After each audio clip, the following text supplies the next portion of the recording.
Meccano, part number 9F, 1.5 inch angle girder.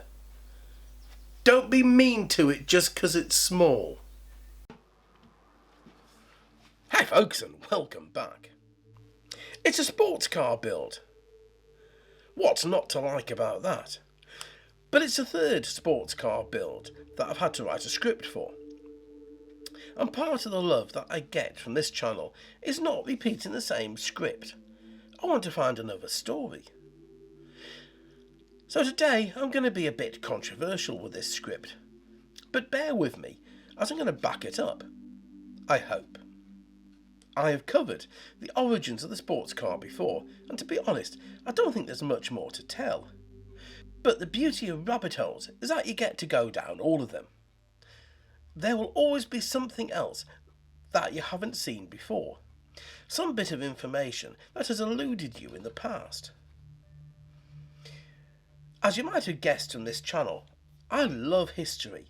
Not the grand history that we're taught in school, or the often very incorrect history that we learn from movies. I love the lost, nitty-gritty stories, the ones about common people who did things that were not always amazing and great things, but very ordinary and mundane things. But their stories are still there if you search for them. And to back that history up, I have a good-sized library that covers lots of topics, including maps. My dad was amazing. He knew where everything was. He never got lost when he drove somewhere. Unlike me, who spent big chunks of my time driving very, very lost. Normally, when I've been driving doctors to urgent calls where every minute truly does count. Nothing like trying to get to a person dying of a heart attack quickly, so that when they arrive at hospital, their chances of living are better. But all of that was in the past, some 30 years ago. I was so young then, and saw life differently to what I do now. It was also pre-sat-nav days.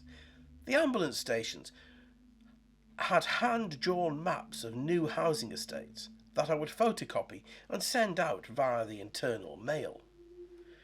Large towns like Washington were places you wanted to avoid like the plague.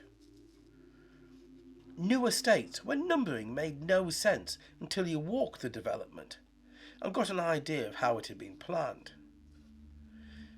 And I also realised the number of times my father would get very cross and tell us to be silent as children when he was driving was probably down to his frustration of not finding somewhere. In my library, there's a 1939 reprint of John Gilby's 1675 Britannia, an illustration of the Kingdom of England and the Dominion of Wales.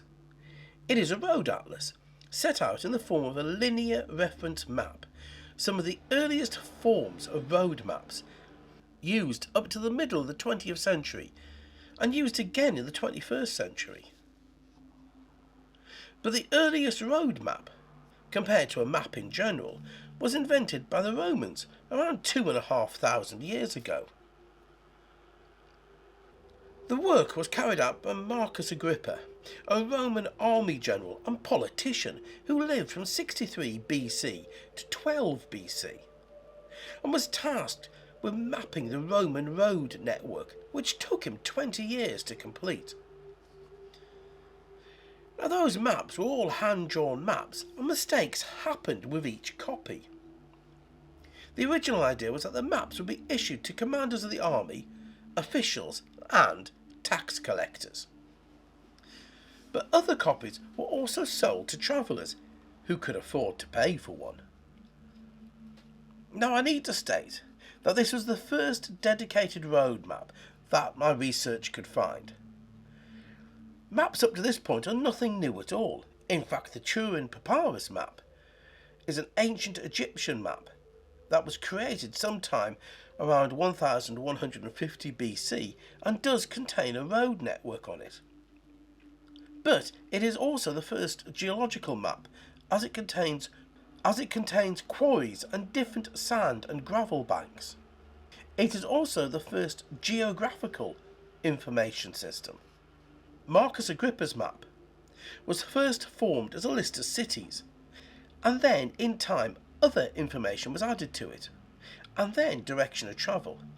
This took the form of a straight line, a system called a linear reference map, so named by the fact that the direction of travel remains the same from the bottom of the page to the top, and the compass point north changes direction on the map, presented in a pictorial form. The reason behind this was to save paper, as a map can be printed onto one long sheet of paper and wound around two scrolls. So as you travel, you simply wind from one scroll to the next, and only the area you are travelling is the section you can see. The original map, made by Marcus Agrippa, was carved in stone for all to see the greatness of the empire, spanning from Britain out across Europe to the heartland of Rome, to Africa, then out as far as India, with trade routes to China also indicated. For over 1,000 years, the map was the only work that covered Europe, and as time went on, it became the foundations for later works that followed, like John Gilbey's Britannia. But the Marcus Agrippa map was lost. But then, in the 16th century, one was found, almost intact. It shows the vastness of the empire, and how much was known of the world beyond the borders, and is now housed in the Austrian National Library. It's nearly 7 metres long, and just over a third of a metre tall.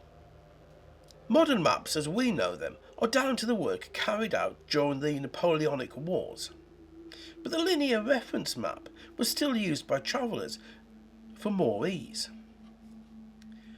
Post-World War I, OS maps, or Ordnance Survey maps, became more available for the general public, and in time we stopped using the older method.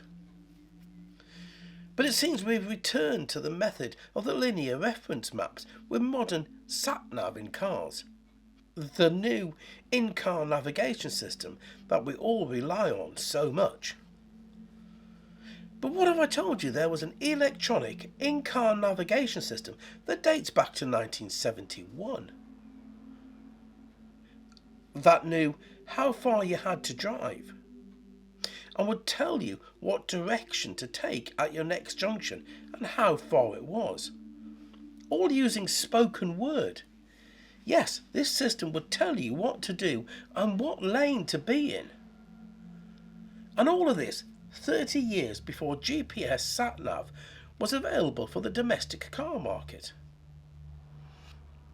The system worked off the car's cassette tape deck, another new bit of technology which had only been around since 1968. The system is, for its day, an advanced analogue computer. The computer plugs into the cassette deck and then into the car's odometer via a cable of some type.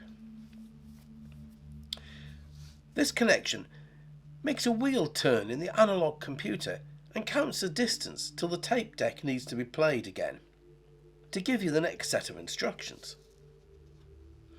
The computer knows how long to wait for, the correct distance, due to a beep that is played at the end of each set of instructions. The length of the beep being a preset code for distance. The only programming you need to do is the tire size of the car you drive. This comes in the form of an insertable cartridge with circuit breakers to instruct the computer on the correct tyre. The issue with the design is simple. If you need to take a detour, there's no method of calculating it. No pause button, no recalculate route option. And here's the annoying bit. I have no idea who came up with this. It looks like a prototype, but there's no identifying marks on it. And I do like being able to say, this person or company invented this item. If you're interested in watching the video, it's on YouTube. Search for Tomorrow's World cassette navigation. 30 years later, in-car sat-nav would appear. But that was down to an act of Congress. At the time, the US military controlled all GPS navigation systems, and they factored in an inbuilt interference.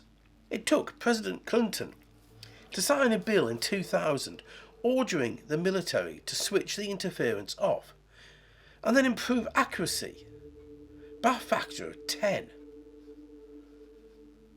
But the earliest forms of satellite navigation go back to around 1960 and was called transit. It just took 40 years to get it up to the level that was usable in everyday life.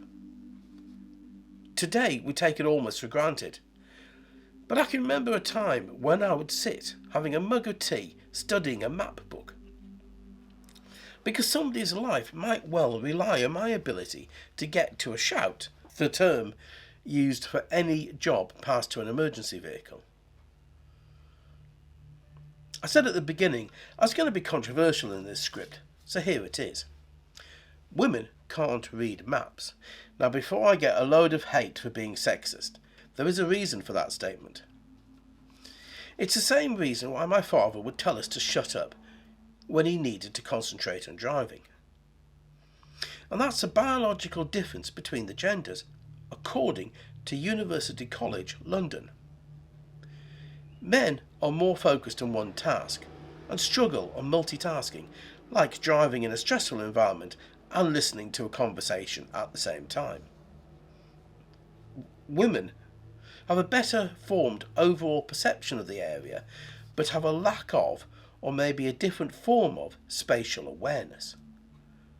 And that this fluctuates with the hormone estrogen as the levels rise and fall in the person's body. On the other hand, testosterone helps to focus the mind in a 3D world. If you were to ask my elder sister to draw a map of a route, it is always drawn in the linear map form. To her, a road is a straight line with no bends or junctions. It's just A2B.